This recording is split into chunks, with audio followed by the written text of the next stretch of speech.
Welcome to the Teamwork Advantage podcast with Greg Gregory. Join us as Greg interviews powerful thought leaders and successful team and leadership experts from across the country on teamwork, leadership, and organizational culture. Now let's check in for this week's episode.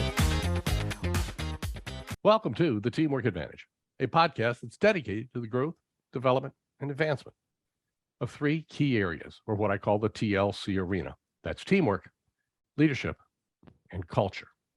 Hi, my name is Greg Gregory, founder, producer, and host of the Teamwork Advantage. And we started this back in early 2020, right at the beginning of the pandemic, and we're in our fifth season right now, working through and bringing you guests from all over the world. We're downloaded in over 50 countries today. So we're excited to have you joining us on the Teamwork Advantage. And we got a very intriguing guest with us today. Nicole comes to us from Oklahoma, and she's the CEO of Resolute PR. Now, I know what you're thinking. PR? Teamwork? Let's work with this. Work with me, guys. It's an integrated public relations and marketing agency, and it's APR accredited, which is from the Public Relations Society of America, and leads the firm with more than a decade of experience. She's an expert in public relations, marketing strategies, digital marketing, brand development, business leadership, building company culture, which of course is the key thing with us, reflecting Resolute's PR mission to drive, and I love this one, to drive bold and purposeful campaigns. Nicole Morgan, welcome to the Teamwork Advantage. Thanks for having me. Thanks for going outside the box a little bit and having a PR person on. Well, yeah, it's really cool. And I love to do that. I mean, I've had health professionals on, and so we like to look at it from all different aspects of what teamwork is. And we're going to kind of get into that in a minute. But first off, we were chatting beforehand. You're a graduate down in Oklahoma State. Mm-hmm. And there's a difference between Oklahoma State and Oklahoma, everybody. I have both who work for me. Oh, wow. That's got to be fun for company parties. But did you graduate college and saying, hey, I'm going to start a PR firm? How did that come about? No, absolutely not. So while I was in college, I discovered PR. I really didn't know anything about it before I got to college, and discovered that was the route that I wanted to go, and was pretty quick to want to find an internship so I could get some real world experience, and got a job at a startup PR firm. So I got to start there as an intern, it was awesome because, there wasn't a large team. So I got to do a lot of things that as an intern, you wouldn't typically get to do. Got hired on after I graduated. So then again, as an entry-level employee, I got even more responsibility and ended up staying at that firm for 10 years and working my way up within the firm. Really loved my job, had a lot of flexibility, had a lot of great clients that were willing to let me test different things and to really be a partner with them, which I think as any service agency, really you want to be that partner for your clients. And then got to the point where that firm actually closed. The owner had a lot of personal things going on, and it just got to the point where it was not going to be able to function without the owner of the agency being involved anymore. And so I was kind of left in this position of going, okay, well, what do I do? Do I find a job somewhere? Well, my whole career has been in an agency. I'm pretty competitive. And so the idea of working for another agency didn't seem that appealing to me. And then going to find a job at a corporation also was scary because that was not, I didn't even know if I could do that. You at a certain point, you become so vertical in your knowledge working within the corporate world, whereas an agency, you're learning a little bit about every industry and every different type of role within PR and marketing. Yeah. And so I had been doing a lot of business development for the other agency. I'd been managing pretty much all of the clients and had a lot of people that said, Nicole, I really think you could just start your own firm. And it took a little while of me really thinking through that. But, the reality is my grandfather had also kind of been an accidental entrepreneur and found himself starting his own business. My dad, been laid off from corporate America. And so he had started his own business. So, it seemed all of a sudden to make sense. Everything came together. And so I decided to just put my stake in the ground and see what happened. And that was 8 years ago. So it has worked out. Awesome. Well, congratulations on getting Resolute up and going. Talk to me a little bit about the Drive Bold and Purposeful campaigns. Where did that come from? You're a PR firm, marketing. I mean, there's obviously some roots behind that. Yeah. So, we were talking earlier when we were chatting about purpose and kind of where did the name Resolute come from? And, the backstory on that is that I was really struggling, trying to find a name that wasn't already taken, that didn't sound too much like something else. And my brother had thrown out the word Resolute. And I said, that's really how I feel right now. I was very purposeful in wanting to start my agency and to do it different. And to, I'd learned a lot of things about what not to do and what worked really well from my past experience. And so I thought that totally describes how I feel right now and how I want to work with my clients. And in the back of my mind, I was thinking, I really hope this is still something that makes sense in 5 years, because I really did have so much energy and focus in that moment. And so it's over the years, I've had people say, I just love your name. That really reflects what it's like to work with you guys. And so a few years ago, when you start the business, it's evolving a lot. You're kind of trying to see where it goes and how it's going to play out, what areas of focus you're going to fall into, what service areas you're going to offer. And so a couple of years ago, right around COVID, we kind of took a step back as a team and we said, hey, we have a lot of things on our website that we're saying we offer that we don't really do anymore, or we're kind of focused here. Our website had I call it like a Frankenstein. Over the years, we've just been like swapping out photos and kind of like adding new pages, and it wasn't really reflective of who we were as a business. And so we did just an internal teamwork brainstorm to really define who we were as a culture and what we offer to our clients. And that's what came out of it. And that's really cool the way you said that, because one, I go back with your grandfather, accidental entrepreneur, and getting that together, and then being very firm and resolute in what you wanted to do. Of course, when I first saw the company name, I thought it came from the Resolute desk at the White House, but that's just me. But what I really want to grasp is this, because you just said something very, very key, and that is that you sat down as a team to really figure this out. When you see movies and TV shows with PR firms, there are all those little backstabbing, whether it's a Hallmark movie or whether it's a big movie, drama, whatever. How are you able to bring teamwork into this whole equation? So I have read a lot of books and done a lot of research on different styles of leadership, because when you're an accidental entrepreneur, you are also an accidental CEO, an accidental boss. There are a lot of things that come with starting a business that I didn't really think through. I didn't realize I was an HR director all of a sudden. I was the CFO. I was all of these different things that I didn't have training in, and so. One thing about me is that I've always been very much a collaborative leader. I know I don't have all of the answers. I know that other people to the team, every time I bring on somebody new, they bring something new to the table that can build on what we already offer and the ideas that we have. And I think that the best ideas are the ones where you can't even pinpoint where they came from anymore, because you were just bouncing ideas off of each other. And so I have been able to fine tune that a lot better than I ever have. There have definitely been times where that has almost paralyzed me, because I felt like I needed everybody's opinions and wanted to get input from every single person. It really slowed down progress. But I felt like in something like this, sometimes you're just too close to it. And so it really is helpful to get the buy-in and the viewpoints of everybody in the team to arrive at that conclusion together. I couldn't have done it on my own, to be honest. No. You can't do it on your own, but again, you just said something that's really key, is not doing it on your own, and that's one thing. But you also were talking about getting it done, and sometimes, I guess the term that some people use is analysis by paralysis or paralysis by analysis. Trying to get everybody's opinion, and that doesn't work. I've had a couple of guests over the years, as well as one of my mentors and coaches used to use the term "done is better than perfect."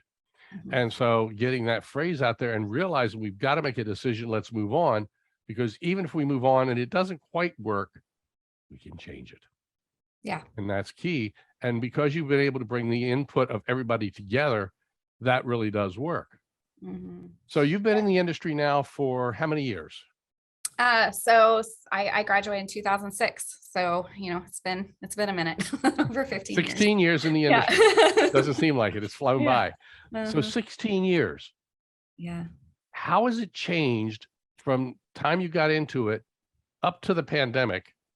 And then how has it changed from the pandemic on? Oh yeah. Oh my gosh, so much. I mean, I feel like even just looking at technology alone, when you look at how quickly people adapt and how quickly things change, it's been just unbelievable. So I'm an adjunct professor at Oklahoma State now, and I was talking to some of my students the other day about the evolution of social media, and I said, when social media was invented, I was in college, and they were like, "Oh wow!" Like they couldn't imagine a time without it, but they've grown up around it. To them, the idea of having a business page and a business platform on Facebook is that just always existed, and that wasn't the case when I first started. There was a lot of testing that was going on. Search engine optimization was just becoming a thing. Yep. I had a client that was going through a huge rebrand, and we were redoing the website. And I thought, well, I'll kind of also play around with this SEO thing while we're redoing their website and I'm writing the content. And I started noticing that all of the media coverage that I had pitched for them over the years was on the first page of Google. And so I'm starting to see, okay, well, these things kind of tie in together. So it's been interesting to go back to my alma mater and to teach, because the evolution of the program itself is, it's really stayed with the times. And so when I graduated, I got a degree in public relations, and it was very focused in PR, persuasive writing, some journalism classes, but really heavy focus on the writing and how to do a press conference and things like that. Now these students are graduating in these multimedia journalism degrees where they're learning how to take video, how to edit video, how to design things. I mean, all of these were you had to go to a different school sometimes to get that type of training. Right, and now right. they have to graduate knowing how to do all of those things, because our industry has it's really converged with so many different areas. And that's interesting, because since it's converged with so many different areas, whether we're talking media or audio or writing or social media versus still somewhat, I'm going to use the word print media, even though it's not necessarily print. There are a lot of companies that put out newsletters within their company and things of that direction, but it's all tied in together. Yeah. So how do you bring a team together? How do you create the environment like that with so many different avenues and tentacles out there? How do you create the environment? Yeah. Teamwork. Well, I mean, that's definitely been an evolution for me. And even at the agency that I was at before, we would kind of play with, okay, do we have, someone who just 100% of their time focuses on media relations, and they're just working with reporters and they're just pitching stories for all of the clients that we have in the firm? Or do you cross-train people so that you have someone who knows how to pitch stories, who knows how to run a digital ad campaign, and knows how to place advertising? Well, that gets to be too much for one person. I mean, some of these things are just evolving so quickly that what worked on Google 1 month isn't going to work 3 months from now Anymore. They've totally redone the platform. So that wasn't going to work either. On the media relations side, with the evolution of how things have how they've evolved, to say it twice, there used to be probably 4 or 5 business publications here in Tulsa, and we could pitch every one of them once, maybe twice a month, and get several stories for a client. And now we have one daily newspaper with a much smaller business section. And that's it. I mean, you've got TV stations where you have reporters they're their own camera crew. They are the ones who are also reporting. They're editing their own video. I mean, everybody is stretched so thin. And so the opportunities for earned media are becoming less and less. And we're having to find more opportunities for owned media. So when you talk about things like newsletters and blogs and content that you can be developing, that's all owned media.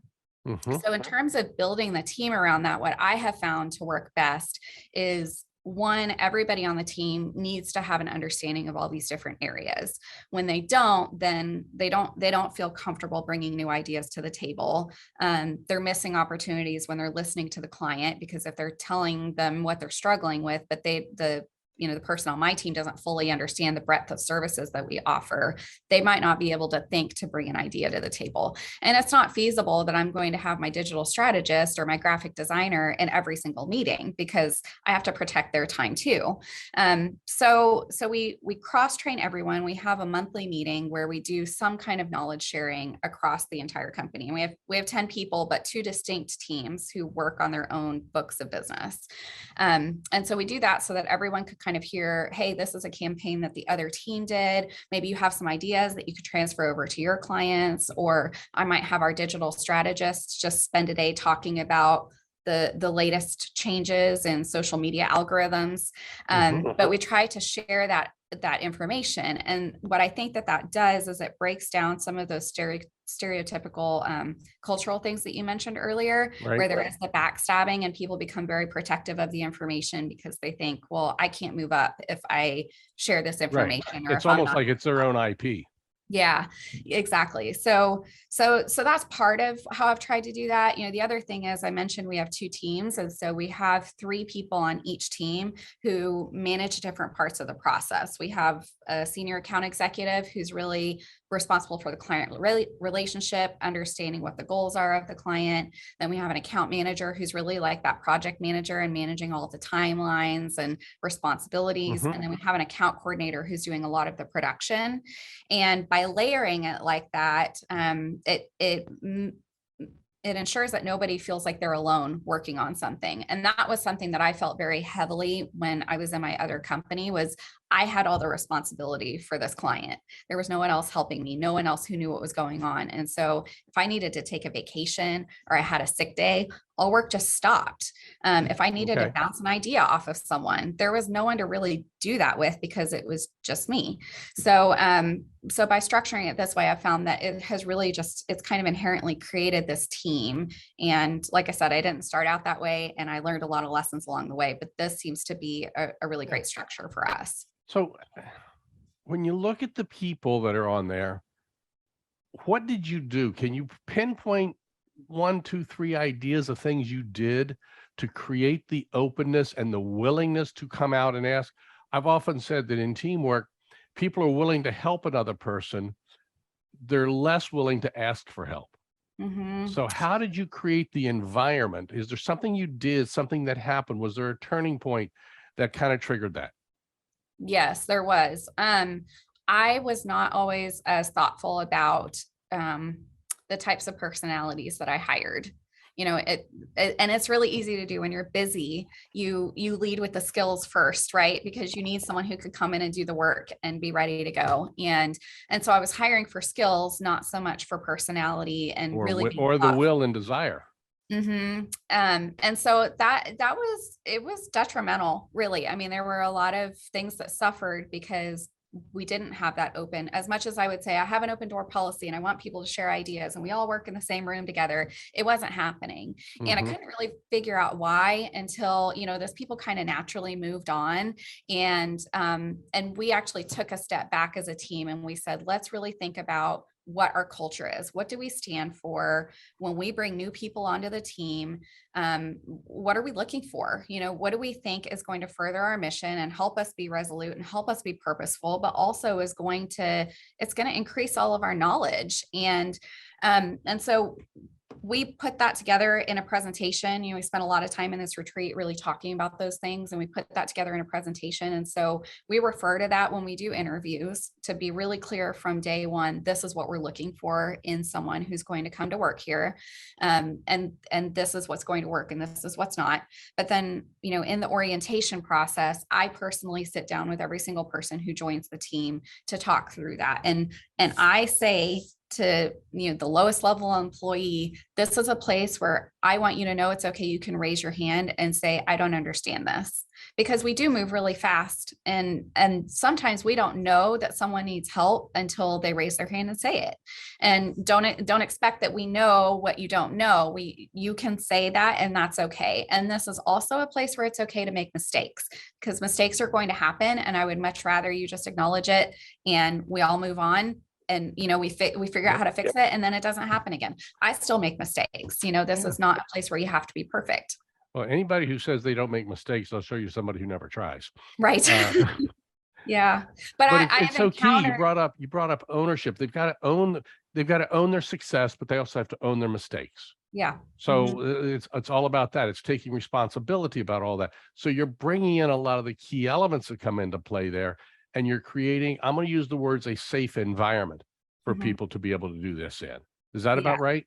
Yeah. And I have really had to harp on that and remind people, because I've definitely encountered people who are afraid to make mistakes.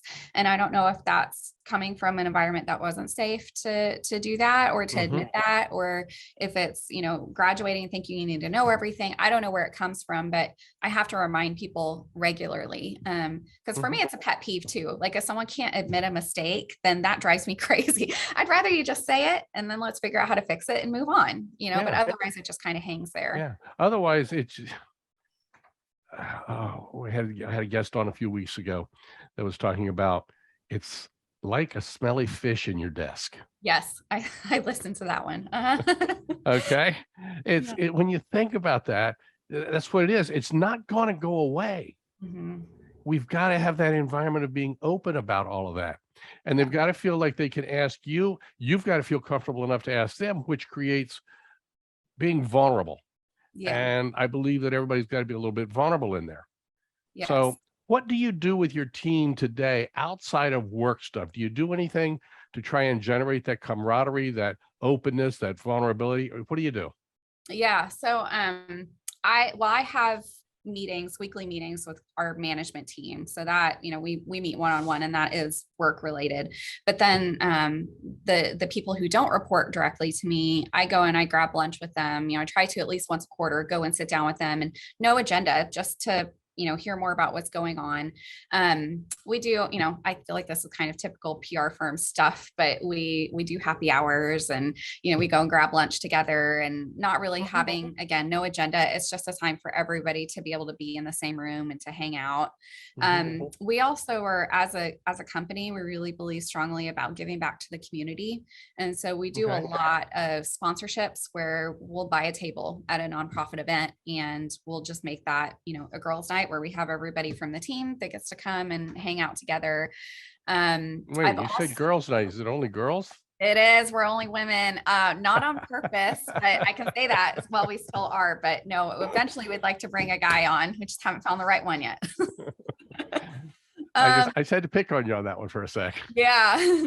And then we also, for professional development, of course, everybody has to be careful during the current economic situation. But when it makes sense, I like to send two people if I can. And we've had several different conferences or different opportunities where more than one person can go. And so that's a good opportunity for people to get to kind of bond over some things that are also going to help the company and come back with new ideas. So like, I have two account managers that are actually headed to a conference next week.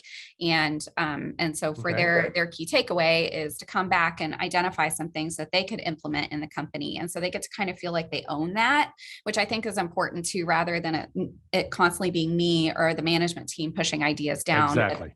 Other They have greater ownership at that point. Exactly. Yeah. That's really fascinating. Several organizations that I've worked with, they believe that the best time for them to do training, best time to do conferences and things like that are when they're slower, because their downtime. So there's that opportunity to be able to do that. And I think that's totally really that. Yeah. Yeah. So where are you in your organization today? Where is Resolute PR today? Are you all remote? Are you all virtual type thing? Are you all in person, or is it a hybrid? Where are you? Yeah, so we are currently in a hybrid situation. So we did go completely virtual for a while, probably 9 months during COVID. Right. And that was really difficult for teamwork. Like I said, we all work in one open environment together. And so you hear people a lot of times saying, hey, I wrote this, I could really use an extra set of eyes. Could you just look it over? Or I'm kind of stuck here. Or I overheard you struggling with this issue. How did you solve it? Because I'm kind of seeing the same with my client. When you're virtual, you don't get to have those kinds of conversations. You just don't know what's going on. And we would do, all team meetings on Zoom, and it's tough. You can't brainstorm that way because Zoom cuts each Much other harder. off. You can't build off of each other's ideas. So that was really difficult. And, I actually really liked working from home for a lot of reasons, but I had several people within the company that said, hey, I think we really need to look at coming back to the office at least a few days a week. And so we are in the office 2.5 days and then virtual the other days. Okay. So does everybody come in those 2.5 days? Yep. Okay. Yep. See, it's interesting for me to find out what different people are doing. Some people are having people float in and out. They got to come in 2 days a week type situation. Others are having one team comes in on one day, another team comes in on another day, and then they have cross teams. So they blend it all up and mix it up. So that's always there. Our team is small enough. We can't really, it doesn't make sense to do that. I mean, when we have 10 people, we can just all be in the office at the same day. Yeah. So, wow, I lost my train of thought there with the questions. Sorry. Just trying to think about, getting people on communication, whether you're virtual or not. And even those days that you are virtual, communication sometimes can be a challenge. What do you use? How do you work within your communication to get people to work together? So this was part of why we chose to come back in person on some of the days that we did. So Monday morning, we have what we call a traffic meeting. And so each team has a 30-minute meeting where they go through we go through our project management software, and we go through every single client and what we have coming up for the week, any roadblocks we might be experiencing, anything that needs to be tabled and discussed later. And when we were doing that virtually, it was really easy to see when people were checking out. If it didn't apply to them, they'd be typing, or you see the screen flashing different things on their face, that they're not paying attention. And so we felt like it was really important to do that in person. And then Tuesdays and Thursdays, because we're in the office, we've kind of designated those as the days when we prefer in-person meetings to happen. So most of our client meetings, our internal, more in-depth meetings, our update meetings, all of that happens face-to-face on Tuesdays and Thursdays. If a client wants to meet on a Wednesday or a Friday, or we need extra time, we'll do that. But usually we kind of like to use those Wednesdays and Fridays for deep work days. So what would happen before is, we'd be busy all the time. We'd be popping in and out. I mean, you even see it here in the office. People are always in and out of conference rooms and headed to different meetings. And when you have just, 20 minutes, 30 minutes in between meetings, that's not enough time to really get the work done. And everybody was really, very stressed out. Feeling like they just couldn't get ahead. And so this has really allowed us to balance that better. And then, on the other days, the expectation is still that you are available. I can email you. I can call you. You're going to pick up. I can text you. We have a group me if there's something that needs to send to the entire team. But we try to kind of protect those days as much as we can. Do you use anything like Slack or any of those other tools for communication or not? We tried, and I know a lot of people really swear by Slack. We just couldn't get our team to adopt it. And really, it's always good to hear people that are saying things like that and not always, oh yes, it's great. So yeah, in theory, it was going to be awesome because we had different channels for each of our clients, and we kind of used it during COVID, but it just always seemed like it was easier to just pick up the phone and call somebody. What about team members now? Let's say that, I want to have a meeting with Sally on the team. Do I call her to set it up, or do you have calendar links? Are you using technology in that aspect to help facilitate, individual one-off meetings? Everybody has access to each other's calendars on Outlook. So we just schedule the time. One other software, as you were asking me that question, that came to mind is Box. So it's kind of like Dropbox, but it's specifically for businesses. And that has really helped us organize our files and streamline communication there, because you can tag people and leave comments on different documents.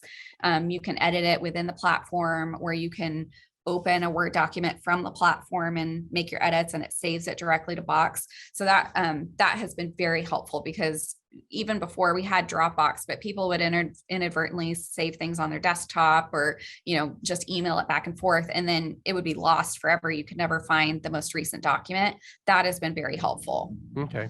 That's interesting. I had not heard of Box, so I just made a note about that for myself. Mm-hmm. Yeah. When you stop to think about things, it's a fluid environment. It's changing constantly. So what are your challenges today, keeping in mind that next week they may be different? What are Nicole's challenges today? Oh, well, I just got through kind of like everybody, the hiring challenges. I think that took a lot of my energy and my time. And I see other clients who are struggling with this, but just kind of the turnover that's happening.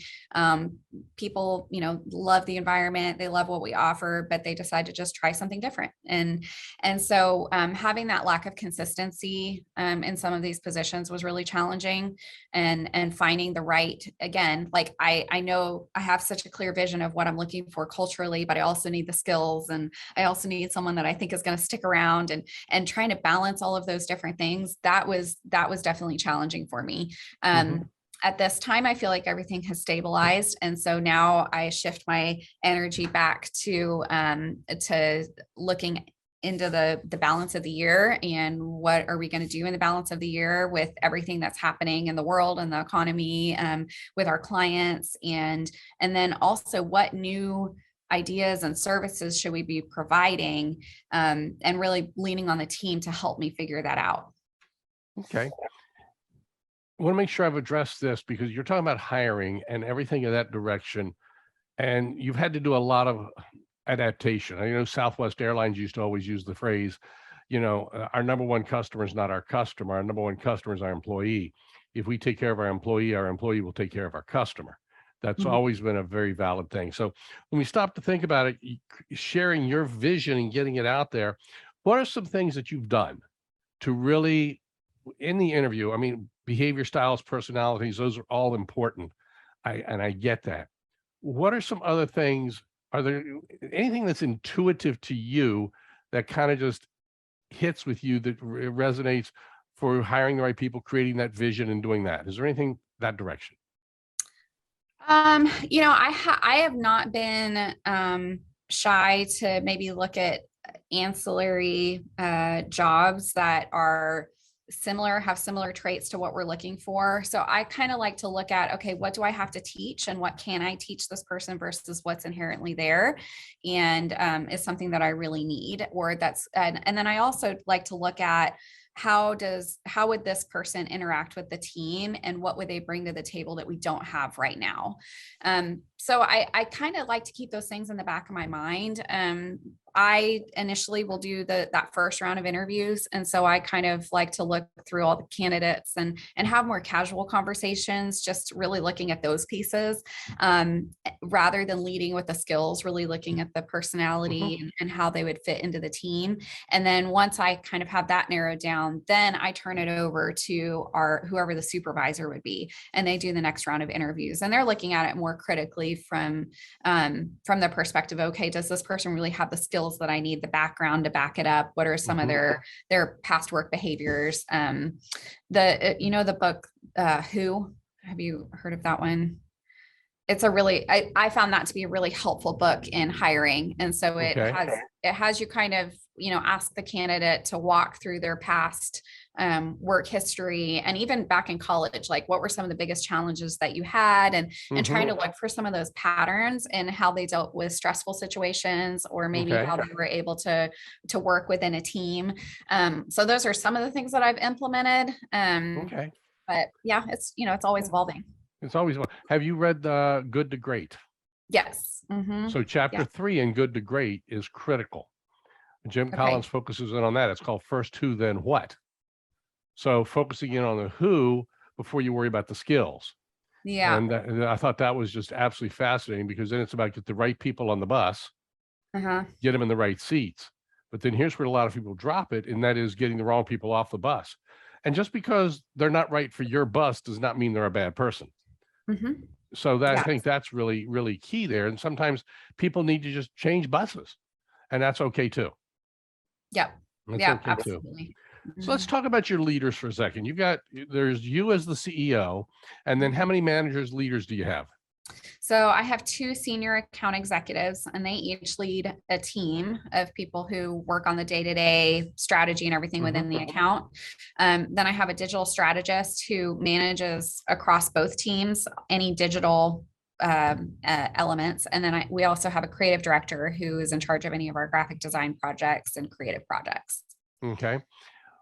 What do they do? How are they able to, a lot of times when you come from your vision to getting it to the team and sharing it, there's one thing that you can do, but what are they doing? Are you able to help them see how to transform your vision to make sure it's still there? Are there things that they're doing?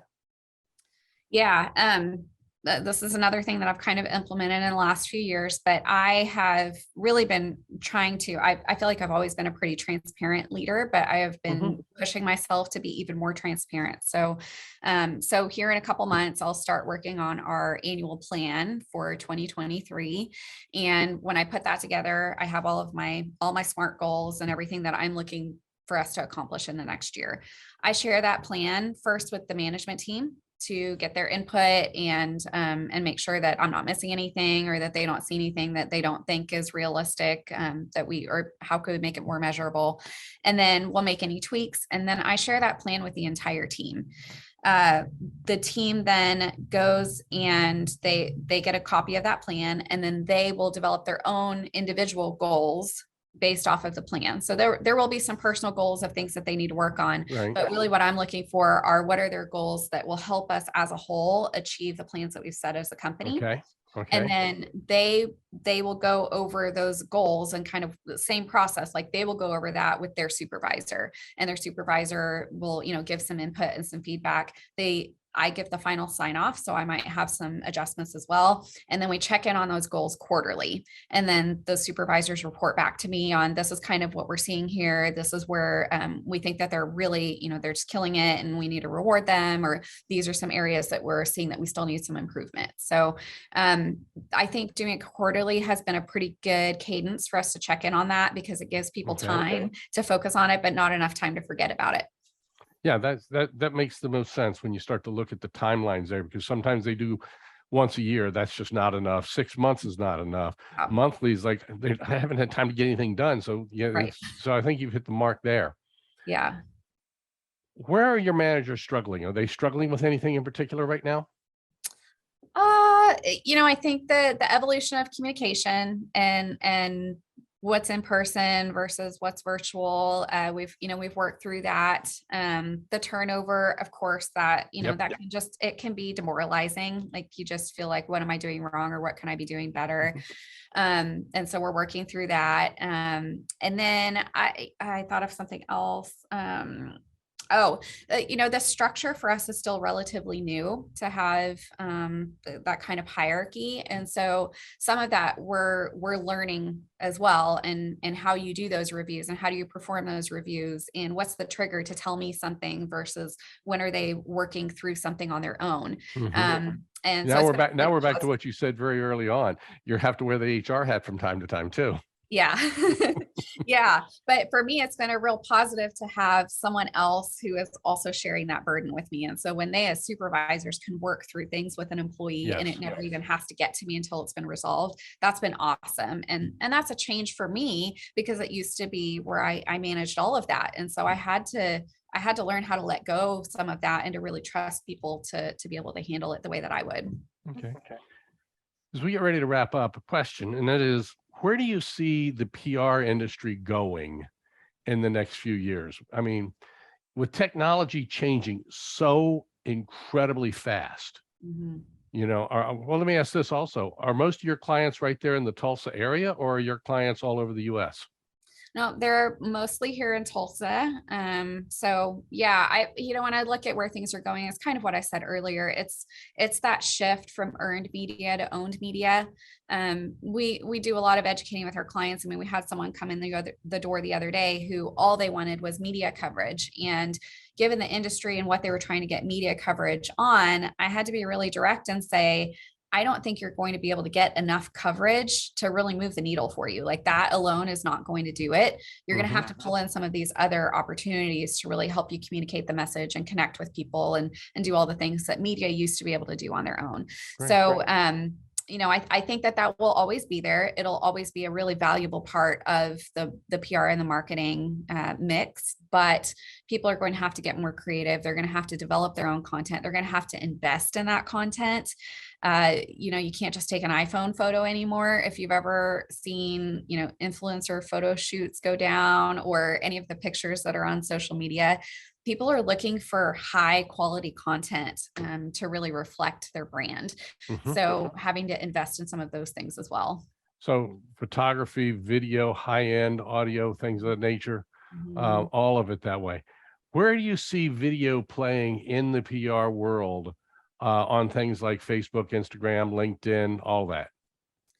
Well, even with media, I mean, I was just talking to some reporters the other day who were saying they're stretched so thin that if we can provide content to them that will help take some of the work off their plate and putting together a story, they're open to that. So, I mean, that's another area where some of that can be used.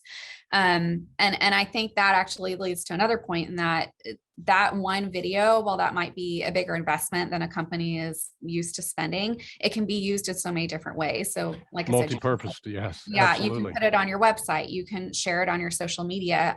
Video continues to outperform any other type of content on social media. So you can really, you can use it in a lot of different ways and really make it worth the dollar there. Yeah. And that's one of the reasons our podcast is done on video so that you can go back and share clips of that as well for you down the road and for us all the way through. It's not just the audio version. We're able to get it out there in multiple ways and repurpose all the content. So that's really good. Yeah. Yeah. In closing, I'm sorry, go ahead. Oh, I was just, as another example, I was going to say, I think that other industries will also be able to start benefiting or other segments within a company will be able to start benefiting from some of this too. Like back on the hiring thing, one of the areas that we've been helping a lot of clients with lately is recruitment.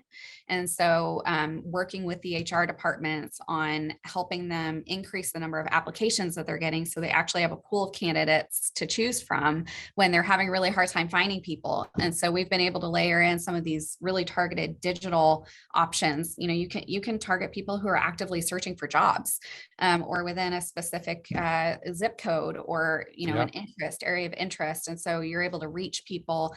I think back in the day that wouldn't have really been considered something you would hire a PR firm for, but now it is because of the options that are out there. Yeah, the options and the databases. The last 20 years, the databases have just exploded with what's available and what's there and how you can search it all out. Yeah. If people need to reach out to you for ideas, maybe PR work, whatever, if they want to reach you, what's the best way?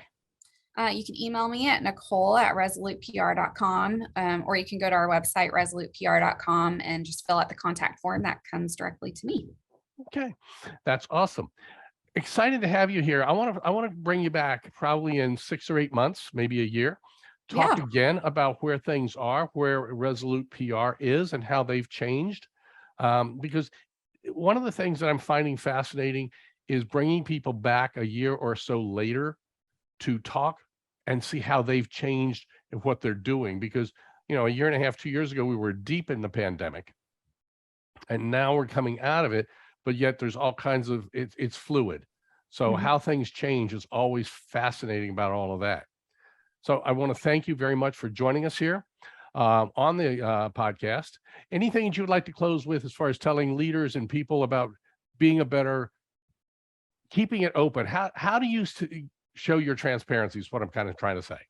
Yeah. I mean, I think that's just a shift in how businesses are needing to function. It's the employees are looking for that. And the more transparent you can be, the more invested they're going to be in the success of the business, the more they're going to feel like they're really bought in and a part of it.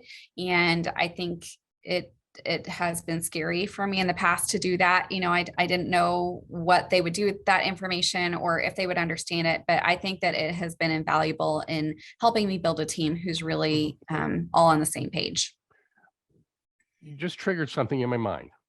So with your clients, you obviously get them involved in the process as well, trying to solve what they're looking for, because you want to, you're trying to fit their needs.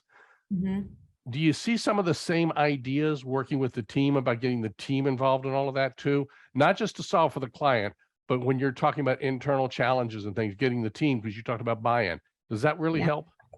Oh yeah. I would say the majority of our clients we're working, we have our point person, but we try to have relationships with multiple people within that organization so that, sometimes the best way to get an idea to be implemented would be to go through the head of the organization, but sometimes it's someone who might be, over education, or it might be their communications person. So we do try to do that as well, so that they feel the same way. And that's so powerful, because when you're doing that, you're getting them involved in a team aspect, plus your team is getting involved on multiple levels, and it starts to bring it all together.